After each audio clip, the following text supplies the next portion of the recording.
tobacco control people now are telling sometimes lies, sometimes misunderstandings, sometimes groupthink about much safer alternatives, but beyond any reasonable doubt, much safer alternatives.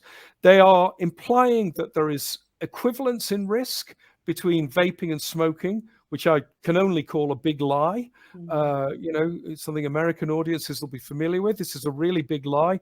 They have maxed out EVALI.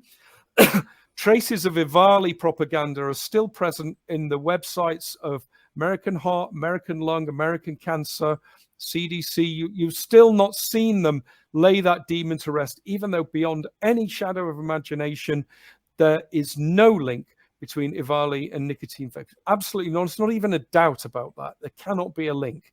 Okay, yet that is still there in the propaganda. Now, what's that doing? And you look at the risk perceptions. It's now a majority of Americans think that vaping is as dangerous or more dangerous than smoking.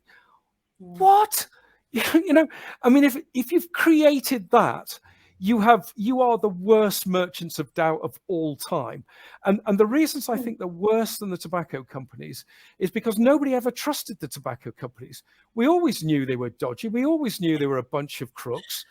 These people come with an endowment of trust and respect because they are the American Cancer Society, the American Heart Association, the Center for Disease Control, even the Food and Drug Administration. They are pillars of the American health establishment, and they are lucky that they are respected and venerated as those institutions, and yet they are abusing the reservoir of trust on which they depend to create misinformation, which actually harms living Americans who that harm could be prevented and they could be diverted away. Instead, they are creating the doubt that keeps them as smokers. And that is utterly despicable. And the fact that there's some, billionaire kind of chancer who's pouring money into all of this based on ignorance of what he's doing and indifference to the consequences just makes it worse.